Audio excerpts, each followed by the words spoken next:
Okay, అందరికీ నమస్కారం అమ్మా.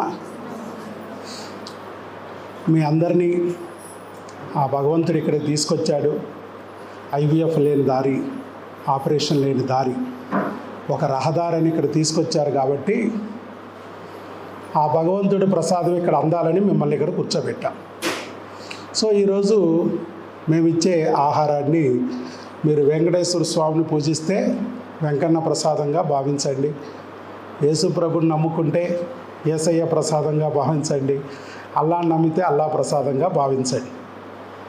ఎందుకు ఈ భోజనం పెడుతున్నామంటే మీరందరూ చాలా దూరాల నుంచి వస్తారు. ఇక్కడ దగ్గరలో సరైన హోటల్స్ లేవు.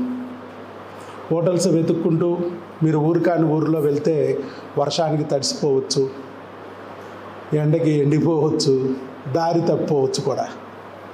అలాగే అక్కడ తిన్న బడ్డీల దగ్గర ఏది పడితే అది తింటే ఒక్కొక్కసారి ఆరోగ్యం పాడవచ్చు. ఒక్కొక్కసారి అక్కడ బడ్డీ దగ్గర లేట్ అయిపోయింది అనుకోండి, పుట్టు దగ్గర, మీరు వచ్చేటప్పటికి నేను వెళ్ళిపోవచ్చు. ఈ గోల లేకుండా మనమే తీసుకొచ్చి పెడితే ఎంతో సౌకర్యవంతంగా ఉంటుంది. అలా మనం 1 year నుంచి ఇలా మన దగ్గరికి వచ్చిన కొత్త పేషెంట్లందరికీ భోజనం పెడుతున్నాం. ప్రపంచంలో ఎక్కడా లేనిది ఇక్కడ జరుగుతుంది. ప్రపంచంలో ప్రతి గుడిలోనూ ఒక ప్రసాదం అందిద్ది. డాక్టర్ని కూడా దేవుడిగా భావించే సమాజం.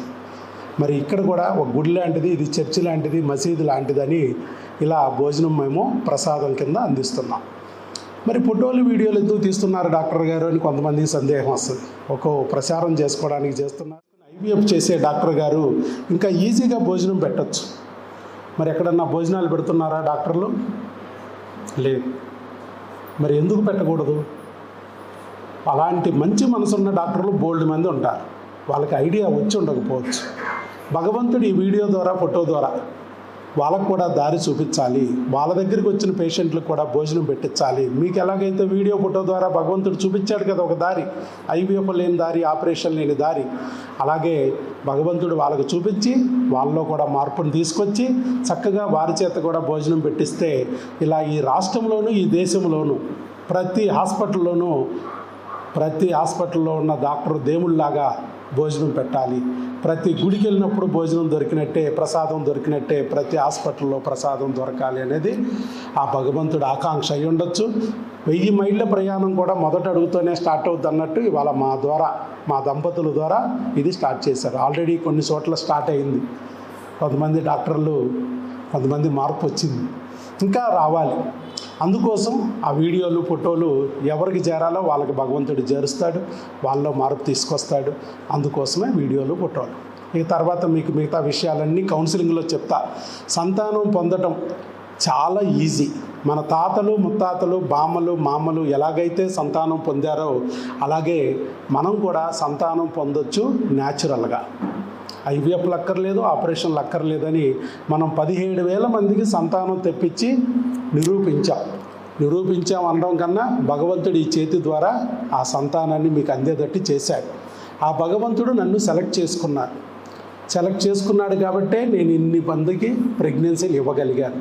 అంతేకాదు, లయన్స్ క్లబ్ ద్వారా, వాకర్స్ క్లబ్ ద్వారా, రోటరీ క్లబ్బుల ద్వారా ఎన్నో సేవా కార్యక్రమాలు మేము బయట చేయగలుగుతున్నాం. కొన్ని వేల మందికి బయట కూడా అన్నదాన కార్యక్రమాలు చేశాం. కుట్టు మిషన్లు ఇచ్చాం, గ్రైండర్లు ఇచ్చాం, సైకిళ్ళు ఇచ్చాం, పిల్లలకి కాలేజీ ఫీజులు కడుతున్నాం. అలాగే కాళ్ళు లేని వాళ్ళు కృత్రిమ కాళ్ళు అందిస్తున్నాం. బ్లడ్ డొనేషన్ క్యాంపులు, డయాబెటిక్ క్యాంపులు, స్కూల్ పిల్లలకి కళ్ళజోళ్ళు ఫ్రీగా ఇవ్వటం, కంటి చూపు టెస్టులు చేసి వాళ్ళ కళ్ళజోళ్ళు ఫ్రీగా ఇవ్వటం, ఇలాంటి ఎన్నో కార్యక్రమాలు మేము చేయగలుగుతున్నాము. అంటే భగవంతుడు మా చేతి ద్వారా చేయిస్తున్నాడు. ఈ చేతిలో కొంత పుణ్య ఫలాన్ని పెట్టాడు ఆయన.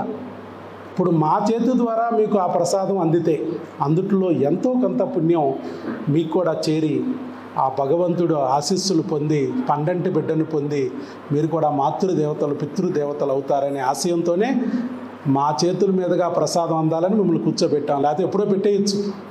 ఏం డాక్టర్ గారు మీ చేతులు అంత పవర్ఫుల్లా అంటే, మీరు ఇంట్లో పులిహార తిన్నారని కదా, వట్టి పులిహారేనమ్మా. అదే పూజారి గారి చేతి మీదుగా తీసుకుంటే ప్రసాదం. మీరు రోడ్డు మీద ద్రాక్షరసం తాగుతారు, వట్టి జ్యూసే. అదే పాస్టర్ గారి చేతుల మీదుగా తీసుకుంటే బ్రెడ్, ద్రాక్షరసం, ప్రసాదం. అంతేనా? భగవంతుడికి దగ్గరగా ఉన్న వాళ్ళ చేతుల మీదుగా వస్తే అది ప్రసాదం. భగవంతుడు నన్ను సెలెక్ట్ చేసుకున్నాడు, ఇన్ని వేల మందికి బిడ్డలను ఇచ్చాడు, మరి నా చేతుల్లో ఉన్న పుణ్యఫలం మా దంపతుల ద్వారా మీకు ఆ పుణ్యఫలంలో కొంత చేరి మీకు కూడా పన్నంటి బిడ్డ పుట్టాలనే ఆశయంతోనే మా చేతుల మీదకి ఇవ్వాలని కూర్చోబెట్టాం. ఓకే, ఆల్ ది బెస్ట్ అమ్మ, గాడ్ బ్లెస్ యూ. ఈ భోజనం అయిపోయిన తర్వాత మీరు అక్కడ కౌన్సిలింగ్ వద్దురు కానీ అక్కడ ప్రెగ్నెన్సీ తెచ్చుకునే విధానాలన్నీ సింపుల్గా ఎంత ఈజీగా ప్రెగ్నెన్సీ తెచ్చుకోవచ్చు అవన్నీ చెప్తాను. అలాగే మీకు ఇంకా డౌట్స్ ఏమైనా ఉంటే క్లారిఫై చేసి పంపిస్తాను. ఇప్పటికే కాలాతీతమైంది కాబట్టి ముందుగా మన ప్రసాదం స్వీకరించిన తర్వాత అక్కడికి వద్దురు కానీ. Okay, all the best, God bless.